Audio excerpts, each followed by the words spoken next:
Ladies and gentlemen, welcome back to XPAD Live. Across the past 5 episodes, we have examined XPAD from multiple angles. Its design philosophy, its launch and recovery system, its combat capabilities, and the doctrinal shock it delivers to modern air power.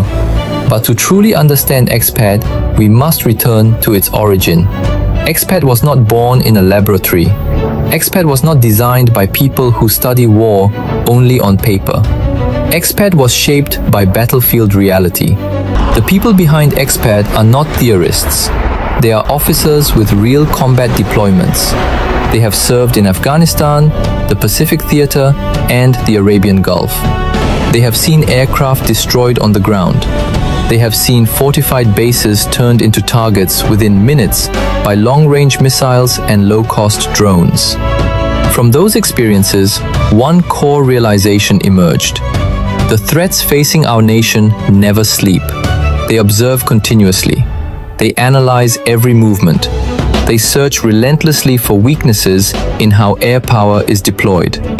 In such a world, standing still becomes a strategic death sentence. XPAD was not created because war is desired. XPAD exists because the nature of war has changed. And in episode 6, we begin exactly there, with the battlefield mindset that forced Shield AI to create XPAD. From those battlefield experiences, Shield AI did not begin by building a new aircraft. They began with a far more difficult question. What happens when the human pilot is no longer the greatest vulnerability in air combat? In modern warfare, aircraft are not always lost in the sky. Most losses occur on the ground, at bases, on runways, before takeoff even begins. GPS is jammed, communications are severed, command chains collapse. Under such conditions, any system dependent on humans becomes fragile. That is why Shield AI chose a different path. To build the AI pilot before building the aircraft. Phase 1 was not about weapons, but proof. Proof that an AI system could control unmanned platforms independently, without GPS, without continuous communication, and with full mission automation. These systems were tested in the harshest environments, where failure was not an option. Once Phase 1 succeeded, Shield AI moved forward. Phase 2 focused on expansion, deploying the same AI pilot across multiple platforms. Not just aircraft, but helicopters, unmanned surface vessels, ground vehicles, and high-speed jets. The principle remained constant. AI must adapt to platforms, not the other way around. After proving control across more than 15 platforms, a new question emerged. If AI can fly one vehicle, can it command millions? That question defines Phase 3. Scaling to hundreds of millions of AI pilots, operating simultaneously in the air, at sea, on land, and in space. Not through centralized control, but through empowerment, allowing governments and militaries to build autonomous systems on the same core AI architecture. And that path leads directly to Phase 4. No longer support systems, no longer background technology, but a complete redefinition of air power itself. XPAD is the physical embodiment of that 4th phase. The reason those 4 phases had to exist was not theoretical. It was revealed by battlefield limits.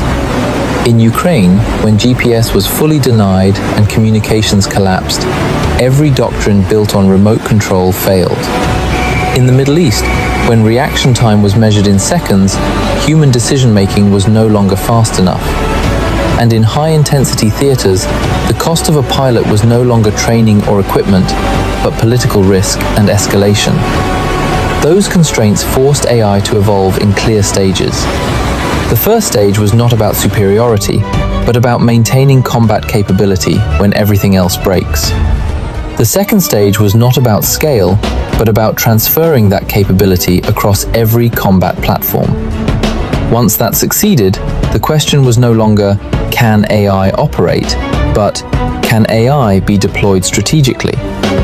Only then did XPAD emerge as an inevitable outcome, not an isolated invention. XPAD exists because it solves 3 problems simultaneously: ground survivability, instant response, and long-term cost of dominance. This is not an aircraft upgrade. It is a restructuring of how air power is created, distributed, and employed. When a military doctrine begins to collapse, the most dangerous failure is not defeat, but failing to realize the rules have changed. XPAD does not trigger a uniform response. It divides the military world into three clear groups. The first group are those forced to adapt immediately. Major powers heavily dependent on fixed bases, long runways, and expensive manned fleets. For them, XPAD is not just a military threat, but a doctrinal one. Without change, their air defense, logistics, and deterrence models become obsolete within a decade. The second group are those who attempt to replicate. They recognize the shift, but underestimate its complexity. Replicating airframes is one thing. Replicating AI ecosystems, combat data, and autonomous operation under GPS and comms denial is something entirely different. This is where many programs will fail. Not due to lack of funding, but lack of time, data, and real battlefield experience. The third group are those left behind without even realizing it. They continue investing in runways, large centralized bases, and expensive defenses to protect fixed targets. Meanwhile, their adversaries invest in uncertainty, dispersion, and the ability to appear anywhere. This gap does not grow gradually. It widens exponentially.